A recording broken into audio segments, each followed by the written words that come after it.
again from a more clement, even balmy Punchestown. It's a huge day in National Hunt racing when the Coral-sponsored Punchestown Gold Cup attracts our leading steeplechasers, and it's done just that. More about that in due course, but first a look back on yesterday's rain-sodden activities when Underso stole our hearts.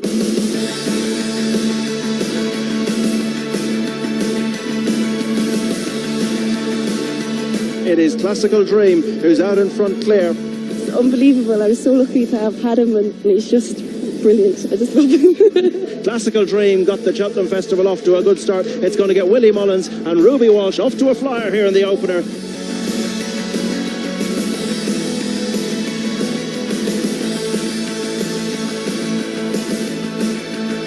It is Underso who becomes the 7th champion chaser to do back-to-backs, and it's Underso who wins. Bin has to settle for second alone. Some adrenaline rush, I'll tell you that much. Oh, that was so close.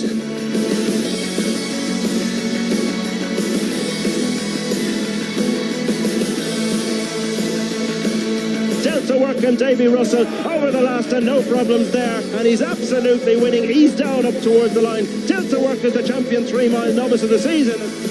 This week is a huge week in our season and our careers, so it's just great to get the opportunity to ride these very good horses, you know. In today's big race, Album Photo is the new king. He gained his crown at Cheltenham, the pantheon of giants. Now he must consolidate his status, and he'll be truly tested. Kemboy has come of age. His record speaks for itself. At Aintree, he was always in command, powering home in the bowl under Ruby Walsh. But what of last year's winner, Bells Hill? 3 championship wins at this festival. Unbeaten here, only ever once defeated right-handed. Put that in your pipe and smoke it. And it's a warm welcome to Jane Mangan, who joins us today. 3 huge horses in a field of real talent. Who wins? It's a great question. You have to respect the Gold Cup winner, Album Photo. He's the improving horse. But to be fair to Kemboy, he was awesome at Aintree. And Bells Hill, he's run 3 times at Punchestown and hasn't been beaten. Last year's winner. It's a fantastic renewal of the Gold Cup. Isn't it good, Ted? It is. It's great that 3 of them are running. It reminds me of the Draper days when they'd run them all there together. It's nice to see them. It is, yeah. I'm going with Album Photo. I think a Gold Cup is a Gold Cup, and he was a good winner of it. Now, he beat Tony Martin's horse a couple of lengths to the line, but he stayed well. I think he'll be hard to beat. Kemboy was good at Liverpool, but Liverpool might have taken a bit out of him. I know he won well, but he went to Cheltenham, back to Liverpool, won at Liverpool. We saw Min yesterday. Min was good yesterday, but you couldn't say he was quite as good as he was at Liverpool. And the one horse that, as you say, is the other horse that didn't perform at Cheltenham. Well, he's never performed Bells Hill, do you know, but he was Ruby's choice going there. He's never been beaten here at Punchestown. He's only ever once been beaten right-handed. That was in the Irish National when he got tired going to the last. He's a proper horse, isn't he? Absolutely. I think he's the forgotten horse of the race, but we tend to, when a horse keeps winning around here, we tend to take it for granted. And he's a 10-year-old. He's by no means an old horse. He doesn't have a terrible amount of miles in the clock. It's great that Willie's running the 3 of them. We'll finally get a definitive answer as who's the best staying chaser in Ireland. Really wet yesterday, but a drying night. What can we expect underfoot, Ted? I'd say slow ground. I'd say good. They're giving it yielding to soft. It's not winter yielding to soft, but it's yielding ground, I'd say. It's lovely ground. No one will have any complaints. Wonderful. 5 live races for you here on RTE. In the meantime, here's Tracy. Well, what a difference 24 hours makes. It's absolutely beautiful here for day 2 of the Punchestown Festival. And what a clash we've got at 6:05 in the Coral Punchestown Gold Cup. We've got the Gold Cup winner from Cheltenham, of course, Album Photo. We've got Bells Hill, and we've got Kemboy, fantastic Aintree winner. Who will it be? We don't know. We'll soon find out. Here's what we've got for you today.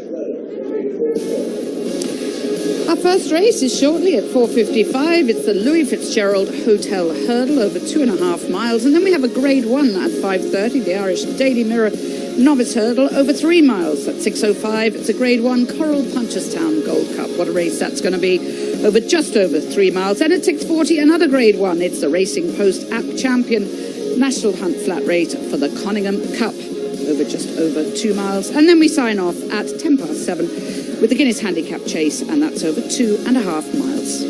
Just a couple of non-runners in our races this evening in the 5:30 and the 7:10 there, due to the change in going. And the going today is yielding to soft, as you can see on the chase hurdle and bumper courses, and a much nicer temperature. It's 12 to 14 degrees this evening. Oh, what an evening it is here at glorious Punchestown. It certainly wasn't peerless yesterday, as it was raining for most of the evening. We saw some scintillating action, and the form book says we're in for more fair this evening here at the County Kildare venue. Hope you are well wherever you're watching RT racing throughout the world at peerless Punchestown. The big one, of course, at 6:05, the Gold Cup winner Al Boom Photo, bidding to emulate sizing John, of course, kicking king and war of attrition by winning the Cheltenham Gold Cup and the Punchestown Gold Cup. We have the Irish Gold Cup winner Bells Hill, who won it last year, and Tom Lee throw in Kimboy, who was scintillating at Aintree. What a racing prospect. Mouth-watering. Don't wish your life away, but roll on 6:05 this evening, because this will be explosive, whichever way it goes.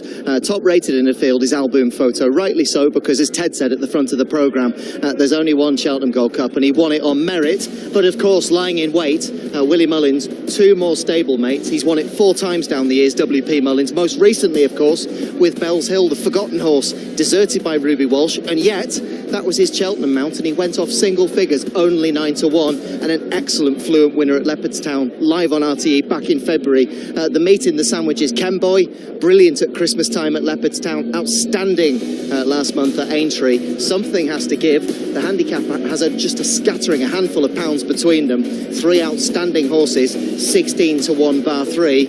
Really a fantastic race. Al Boom Photo, if you go back through the history books, the likes of Sizing John, Kicking King, War of Attrition, they all delivered at Cheltenham and then came on here to peerless Punchestown and managed the follow-up. What a task it is against such brilliant opposition from his own stable. And Mona Lee a 16 to 1 shot, which is hard to believe, really. That could be a generous each-way prize. Stepping back up in trip, plenty of people, the kind of holiday crowd we've got coming in here today, having a big day out, taking the day off work, looking for the each-way value. Also the likes of the British train, definitely Red, who's proved time and time again he's a good horse to be reckoned with, very strong stayer. And then the likes, the outsiders, the Storyteller, Snow Falcon, Sub-Lieutenant, good horses in their own right, but WP Mullins, surely a stranglehold. Which one to choose? Oh, it's incredible. What an evening we have in prospect. Sit back, relax and enjoy it. This is going to be some evening of jump racing at Punchestown. Yeah, the big race at 6:05, but racing got underway an hour ago. The first race attracted 24 runners. It was the Adair Manor Opportunity Series final. This is the way they came home.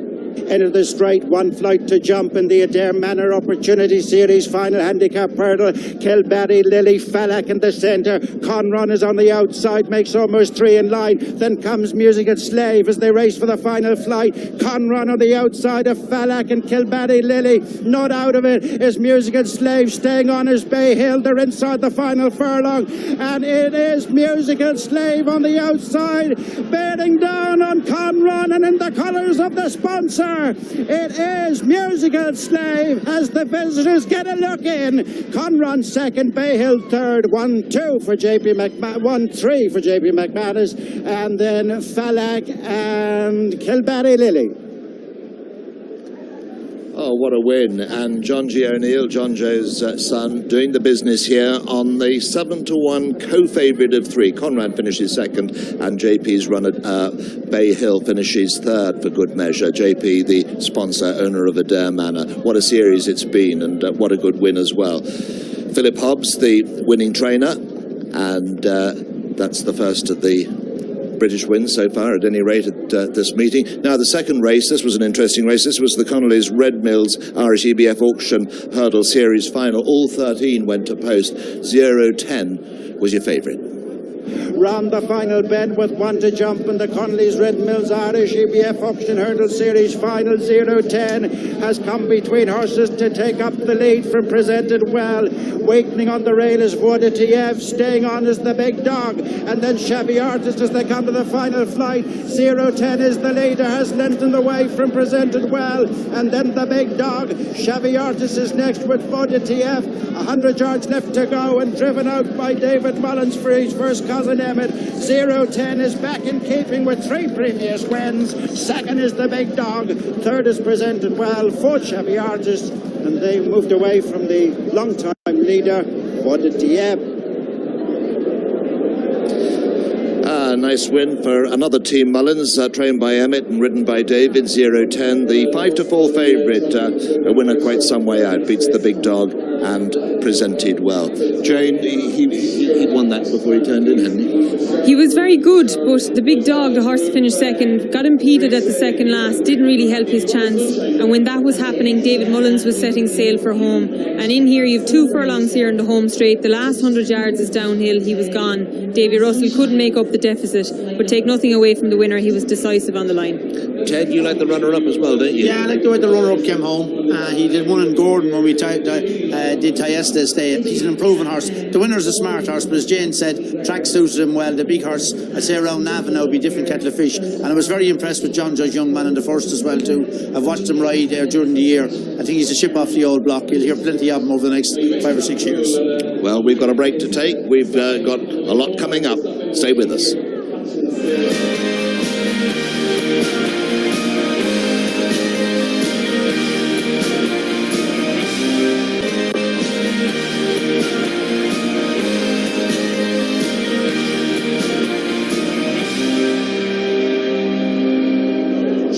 Yes, you're very welcome back to Punchestown. Day 2 of the festival that rolls all the way through until Saturday afternoon. We'll be crowning the champions of what has been an awesome jump season. It's been all action-packed. Our next race is at 4:55. The Louis Fitzgerald Hurdle conditions winners of one contest, and there's certainly lots of money for a particular horse that we will certainly tell you about momentarily. Prava Laguna won it last year, 11-4 for Paul Townend, who also won it the previous year. And he rides the Spanish Moon Galley for Willie Mullins. Number 1, Crack Mome, is the mount of Paul Townend. 2, Paloma Blue. Rachel Blackmore, of course, she will be aboard Mona Lee in the big one, the Coral Gold Cup at 6:05. 3, Valdia, Sean Flanagan. 4, Vision Donaire was your morning line favourite, but no longer. Jack Kennedy. 5 is the Harry Fry trained Carabar, the mount of Sean Bowen. 6, Days Without End. Dermot Weld, the trainer. This is one horse will certainly be heading for Galway. Davy Russell will steer. Ruby Walsh is on Crack Tiepi for Willie Mullins, wearing saddle top number 7. And 8 is your market mover, Elimay, the grey mare by Monmartre. Willie Mullins training. JP Owen, Mark Walsh steers. Here's the ladies' show betting. I saw 11-2 this morning, Tom Lee, about this Elimay, and it's currently favoured. We will at around a 5-2 shot Elimay. 11-4 Vision Donaire, 7-2 from 4-1 Paloma Blue, but the bookmakers taking evasive action on Track from what may have been a wrong price this morning. Yeah, it's intriguing this, because if you were working on the ratings alone, you'd surely look initially at Paloma Blue, rated 148, so therefore given a lot of respect by the assessor, and also Vision Donaire. But in a conditions race, intriguing to see where the potential improvers are, and very obviously the market pointing a big thumbs up and signal towards Elimay in receipt of weight, 5-2 from 11-2. And the other intriguing one, well, we've already had a British train winner on the card today, Philip Hobbs coming across with Musical Slave. What about this Harry Fry trained Carry Bear, winner of 2 bumpers in England? The last day, maybe a tad disappointing in January at Exeter, only second when a short price. Improvement anticipated this afternoon here at Punchestown. 12-1 this morning, into 7-1 here on the track.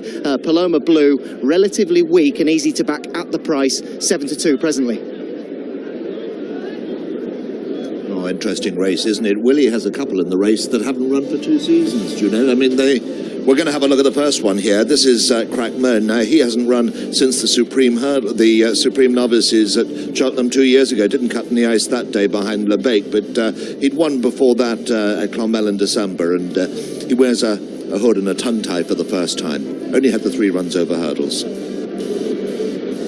Number 2 is Paloma Blue, better known as a chaser nowadays, but his last run over hurdles, he was 4th in the Supreme Novice behind Somerville Boy, Kalashnikov and Mengli Khan. And if he can reproduce that kind of form, he's definitely going to be in with a shout here. And 3 is Valdu, Noel Meads. Noel Meads, a lot of his horses running well. This horse looks a picture in the ring. He ran a cracker the last day, well beaten by Mr. Blue Sky, but Mr. Blue Sky was 3rd in the Grade 1 yesterday. And I saw this fellow win a maiden hurl one day at Naas, and I think if he could just reproduce some of that, he'd have a big shout as well too.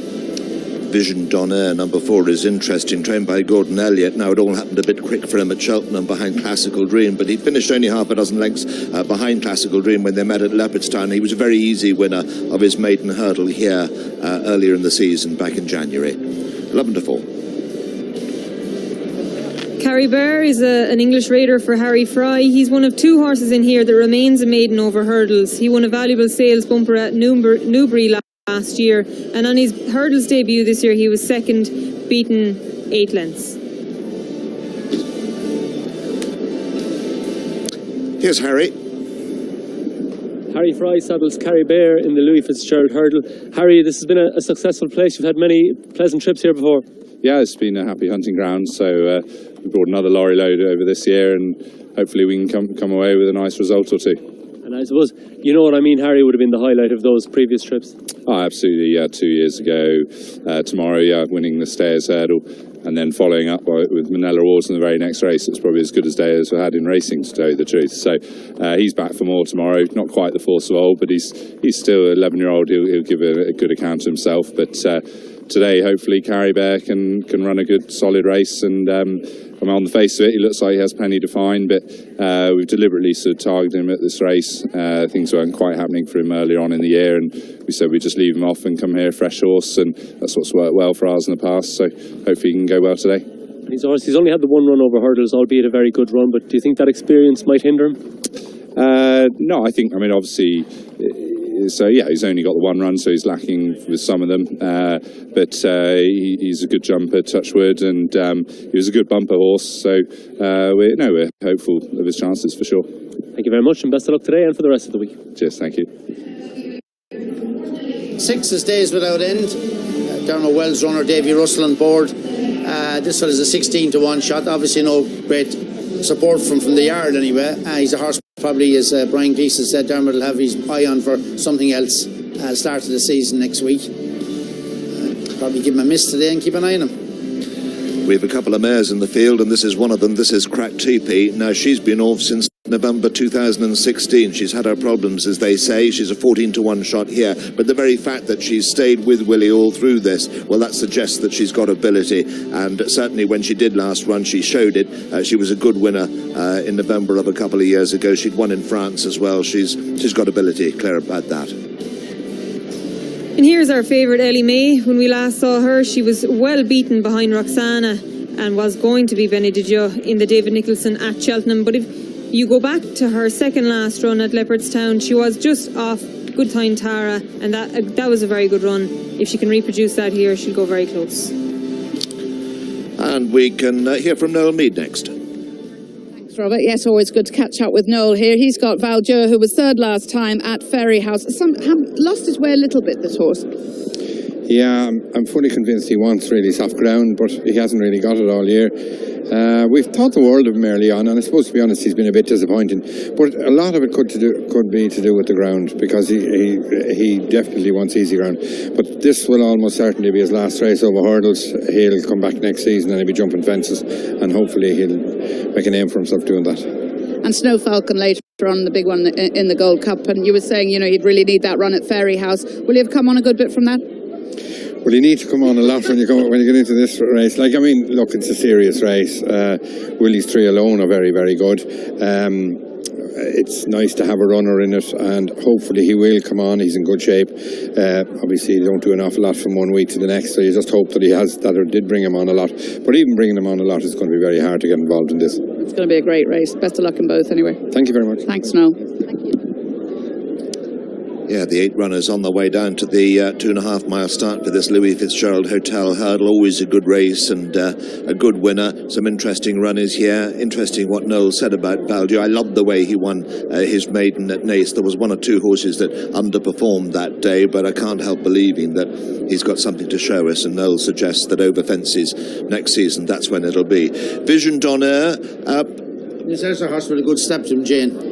He can point the toe. Can't he? You wouldn't think he's been off for 2 years. No. Willie'd have plenty of mileage into him. You must want a fair bit of patience, though, and belief in a horse to give him 2 years and give the... He tried to come back and something has gone awry again. So they obviously showed an awful lot of talent at some stage of their lives for the owners and Willie to keep faith, and hopefully they'll repay them in spades. This is an interesting race because it's obviously confined to horses that have only won once over hurdles. If you said to a lot of the connections at the start of the year, for instance, Valadieu and Vision Donner, that they would have only won one race and be qualified for this, they'd be pretty disappointed with you. So if you said to the owner of Crackmon when he was second in the listed hurl race here 2.5 years ago that you still be eligible for a winners of one in 2 years' time, you know, it's a funny game now, and as you say, this race epitomises all the things that can go wrong. yes, and somebody's going to get rewarded, and there can only obviously be one winner, but you'd like to hope that they'd stay sound and have a fruitful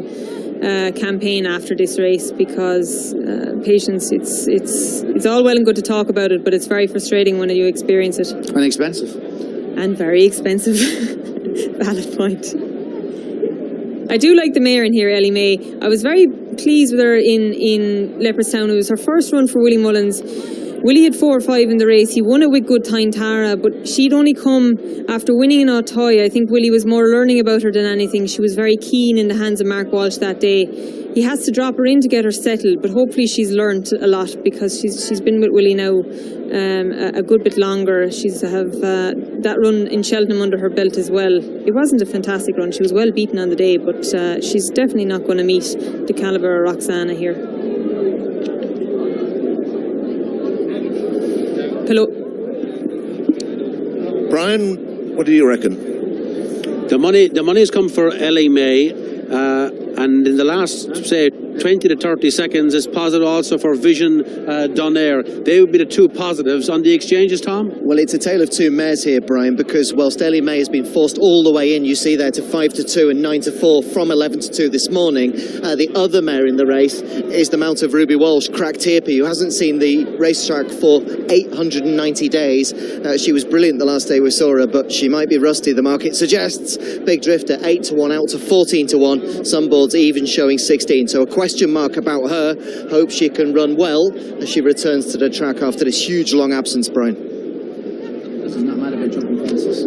I think Paloma Blue is a big chance here, Robert. I think he never really was totally in love with jumping fences. I think when he finds himself jumping a couple of hurdles here and realises he doesn't have to face them, we'll see, because he was a high-class hurdle horse. He always to me looked like he was just thinking about the fences. I know he jumped. I think you're right, Ted, and I think it was smart thinking of Henry to put him in here. You wouldn't expect to see a horse that ran in the Arkle last time out running in this, but that's what Paloma Blue did, and he's a good winner over hurdles, just never quite had a cut at the fences, did he? Well, I always thought he was careful, as Ray was saying, not having a cut yet, and I just think that he's a quality horse. Wouldn't surprise me to see him win here now. Rachel's going to be handy anyway. They're off, Richard. That's it. Racing here for day 2. It is the Louis Fitzgerald hurdle over 2.5 miles, and as they head away, it is Paloma Blue who takes them down along the side of the track in this 2.5 miler towards the flight before they turn into the straight. 2 of them they'll meet before they turn in. It's Paloma Blue who's going to rise in front from in second spot Elimay. Up on the outside is Valadieu.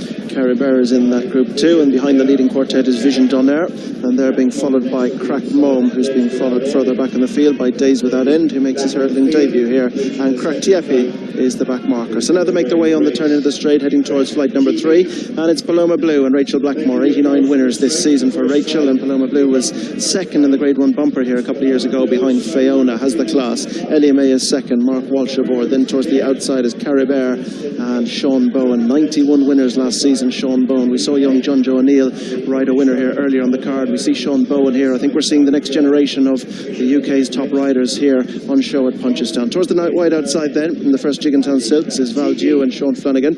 On his inside is Jack Kennedy aboard Vision Donner, and they're being followed towards the inside in the hood by Crack Mome, been off the track for 778 days, beaten however by Crack Tierpi in the pink jacket, who's been off the track 890 days. There'll be an extraordinary training achievement even by Willie's standards if they can come off. So they pass the post to Paloma Blue leading Caribert. Elimay is third. They're being followed in fourth spot by Valadieu and Vision Donner, who keep company. Behind these goes Crack Mome, and then comes Days Without End, and last of all is Crack Tierpi. So making the climb now, bringing them on up over flight number 4, and it is Paloma Blue from Caribert for the Harry Fry team towards the outside of Elimay on the inside the grey. They're being followed just in behind by Vision Donner with Valadieu a little wider out towards the inside in the Wiley Silks.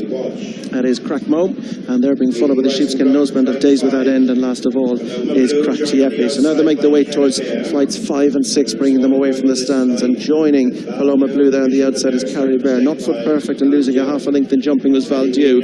So Paloma Blue leads them down from Carrie Bear for company on the outside. Then there's a line of 3 with Elimay towards the inside, towards the outside Valdieu, and Vision Donaire is in between horses. Vision Donaire was 9th at the Cheltenham Festival, behind Classical Dream, who we saw yesterday. And they're being followed by Crackmome, who's next, and further back towards the outside is Days Without End, and last of all is Crack-Tiepi. So they go towards the second of the flights, bringing them away from the stands. Paloma Blue, Caribert, Elimay the inside. They're being followed by Vision Donaire, and Valdieu is just behind. Crackmome is towards the inside. They're being followed by Days Without End, and last of all is Crack-Tiepi. So now they make their way into the back straight and head on towards 5 flights from the finish. Paloma Blue by a couple of lengths to Caribert in second. Elimay is third. The 2 Jigginstown runners have never been too far away, Vision Donaire and Valdieu. There's a 2 to 3 length break to Crackmome, who is being followed just in behind by Days Without End, and last of all remains Crack-Tiepi. So they're just beginning to develop the race now over on the far side of the track. They've 2 flights to take over the far side, with Paloma Blue leading from in second spot, Caribert, who's never been too far away. Elimay is third, then Vision Donaire, Valdieu again just a little awkward, Crackmome, Days Without End, and Crack-Tiepi. About a mile out in the Irish National, I went to Jane Mangan. She picked the first and second. The in-running punters are waiting. Jane, where's your money? Moore's horse Paloma Blue is giving her a little bit of a nightmare. He's hanging out to his left severely. Sean Bone is now taking up the running, but I'm still happy to be Mark Walsh on the grey mare. He's stuck in a pocket at the moment, but hopefully now coming to the next hurdle, Rachel's horse will move out as he is hanging to the left, and Mark will get a run through.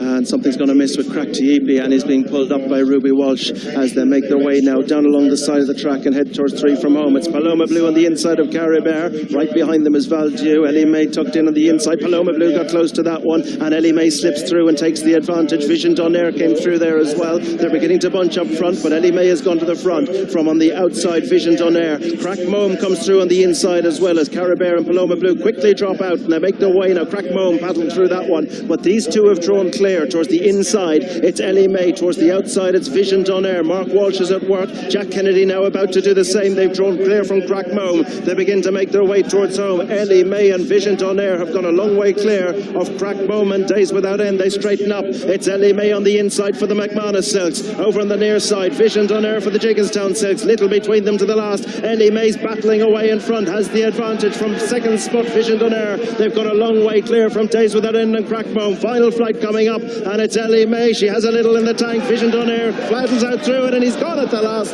And Elimay, who had put it to bed in any case, has it a little bit easier now and driven up towards the line. It is going to be Elimay. It's another one for the McManus Silks. This one going to Mark Walsh and Willie Mullins, who's won the last 2 runnings. Make that 3. Elimay wins. Back in second is Days Without End. They're being chased in third by Crackmome. 4th will go to Valdieu. Caribert and Paloma Blue come home quite tired, just seeing Jack Kennedy getting to his feet. I hope Vision Donaire can quickly follow, but your winner is number 8. It's Elimay, trained by Willie Mullins, who's won, as I say, the last 2, now 3 runnings. Ridden by Mark Walsh, owned by JP McManus, the son of Montmartre. It's another smart Montmartre. Remember Lebec. Oh, well done, Elimay. The market spoke wonders. This mare came through, and shame about Vision Donaire's fall at the last, and lovely to see that he's up in one piece. Well done for him. But Elimay, she won really well. She's a gutsy mare. She's really genuine. Off the home bend, Vision Donaire, the massive imposing individual that he is, and she's quite a petite feminine individual herself, but she's tough, she's gutsy, and to Vision Donaire's credit, he's given her a race, but he's softer, probably a little bit more immature. He's probably next year's chaser. Elimay is more the furnished article, and she was really brave. Mark Walsh got the lovely run through that we expected when Paloma Blue kept jumping out to his left. A tired fall there for Vision Donaire, and she came home comfortable. Mark Walsh is riding a storm, and he's now with Andrew Mack. He's going to tell us how it happened. You've been doing plenty of interviews after winners this season, and this mare, she was good and tough today. Yeah, she was good, Andy. She's only small, but I got a gaff jumping the third last up the inside of Rachel. And I took it because she wouldn't be the quickest mare in the world, but she stays galloping, so I sent her on to second last. And in fairness to her, I had Jack beat at the last. He's glad to see himself in the horse up now. Yeah. You travelled nicely throughout the race, so you must have always been happy. Yeah, I had a lovely posse behind the leaders the whole way. travel and jump great. Bit of nicer ground helped her today. She was a lot more home with it. Good. Well done, Mark. Thanks, Andy. Yeah, she's nearly white for a young mare. Usually they don't be as white as that, as young as she is. You know what I mean? But I mean, she's nearly white. She's a nice mare. She obviously has a good old book as well too. Nice big mare. Look at her ears pricked there. She's lovely. Look at what she's doing. The second horse just throws himself at the old hurdle. Look at him. Makes no attempt. Clats it down like a heap, a ton of bricks he fell. Lucky that Jack Kennedy is free when he falls. As you say, a tired old fall. And Jack is up and away, and the horse is away as well too. But the winner was going to win either way, and now it's made it nice and easy for Mark, and just look up at the big screen and sees there's no danger behind, puts it down, lets her coast in. She's a mare you're going to see plenty of, and she'll win plenty of races. I think they're learning about her all the time. It's only her third start for Willie. Obviously you can put a line through Cheltenham, but she's come here, she's operated on the ground. We know she handles soft ground as well. Going into open company next year, she should be fine when she takes on the girls There's a big opportunity for mares races there too next year. There's plenty of mares races. It's a great opportunity, but so there should be, because mares make up half the population in the country. So you have ones that are good enough to take on the boys. They get the weight allowance, and you get some excellent mares. Like obviously the ones that you think of are Annie Power, Kivega, but you know, you have mares there and they should be catered for, and it's about time we have the programme that should facilitate those mares. Yeah, it's a good one too. It's a good one. It helps the breeders, helps the sales, helps everybody. It was a true run race. There was no hiding place from get-go. You could see from a long way out, Ruby was never comfortable on crack TAP. Carrie Bear travelled very well for Sean Bone, took it up but just didn't get home. I'd say Dermot Well will be pleased with Days Without End, came home in third. Is definitely a maiden hurdle in him somewhere soon. Balaja, he's frustrating for Noel. He finds very little off the bridle, but take nothing away from the winner. She was on her A game today. Win number 199 for Willie of the season and 66 for Mark. What a season he's had. Barry Geraghty, I think, is going to join us tomorrow, which will be lovely. Barry took that horrible tumble and broke his leg in two places, but he'll be here in the commentary position tomorrow, which is lovely. Daughter of Montmartre, Noreen McManus, she's getting a hug off of Willie. She's had two winners in the first two races here today, and a winner in the Ladies' Cup yesterday for Enda Bulger, and won the bumper for Joseph O'Brien. So JP's green and gold definitely to the forefront in only 2 days racing down, and 4 winners in the bag. David Casey was back to us. David, with many big winners here at Punchestown over the years, is very much part of the Willie Mullins cog. A huge part down there, David. Rides a lot of work, makes a lot of decisions. And Ben Dallamar, the travelling head man. And a great head man he is too. I don't know the young girl, I should know her. Aisling O'Brien, she's Tony's or Kevin's daughter. Good girl, Aisling. She's a good old pedigree as well too. Her father and mother are both very much involved in all the family. I believe Aisling rides out York Hill at home, so yeah, she's well able to ride if you're able to ride York Hill. Yeah. JP standing in for the picture. She's not over big. You can see there when they're standing into her for the picture. She's a petite filly, shall we say. Yeah, she's nice quality filly. She's feminine looking. Frank Berry in the extreme left with Sue-Ann McManus. She was off for over a year before Willie introduced her. Do you know she'd won at Otay, and she's another example of the time that Willie gives his animals when he takes them in so often. It's not uncommon when he brings them from France to give them the time to mature, because they start very early in France. They start at 2, whereas we leave our horses mature till 3 before we get going. So Willie gives them time, and he knows the system very well. And what would they be doing during that time? I mean, just going through the motions and strengthening up? I can only imagine they're just doing enough to allow themselves to develop. I actually have only been down to Willie's once, and I never asked him the question, but I'd imagine just to leave the horse develop and come into their own.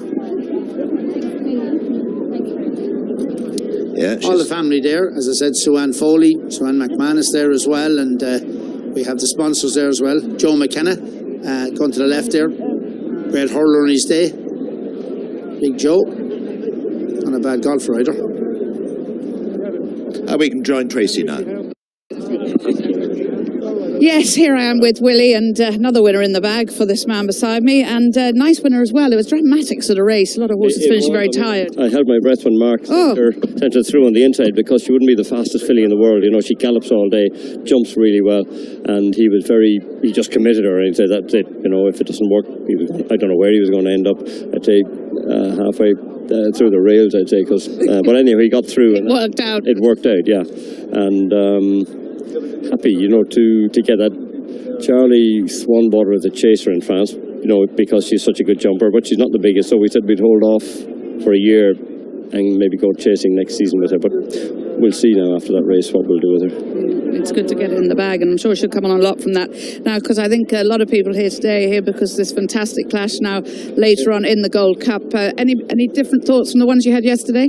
No, trying to remember what I had yesterday, but as I said, you know, Bell's Hill is unbeaten around here. The rain has probably come for Alboom Photo, and it probably won't suit Kemboy, so people can take what they want from that, you know. So the three of them are here in good form, anyhow. So as long as one of them, as long as the three come back safe, you know, the three nice horses to have in your yard, and we're looking forward to today's race as much as anyone else is, just to see what will happen and what looks the best. And they're nice horses for next season as well. Well, it's just fantastic to have them here to see, and all credit to you for getting them here. So well done, and the very best luck. Thank you very much. Thanks, Willie. Talk to you later. Great atmosphere here at Punchestown, the Louis Fitzgerald Hotel Hurdle.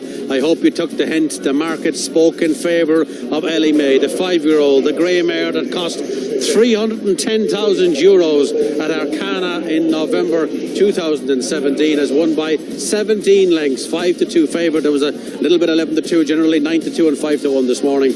But the people that weighed in never really had too many anxious moments. Days without end, 14-1 in second place. And look at the huge crowds here this evening. We have lots more action coming up. Of course, the big one is the Coral Punchestown Gold Cup that Willie Mullins was referring to. Alboom Photo, Bells Hill, Kemboy, to name but 3 of the 8 in the big race. Roll back the years, what was it? 2008, I think.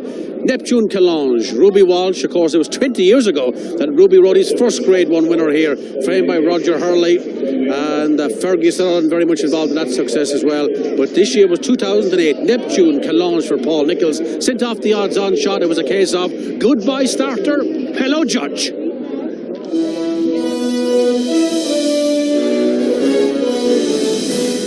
That this Neptune Calange is going to make this a real stiff test, because as Paul Nicholls has alluded to, he's yet to be convinced that Mossbank truly gets a well-run 3-mile, 1 furlong race. It's going to be a real jigsaw. The puzzle will be solved very shortly here at Punchestown. Ted, the 9 runners on the way to the start, and all the money in the ring for Neptune Calange. Yeah, well, we've been talking him up. Ruby was interviewed about him, and he thinks he's his best chance. And I suppose all of that added together, plus with all the tipsters go from that, you can see how he's going to...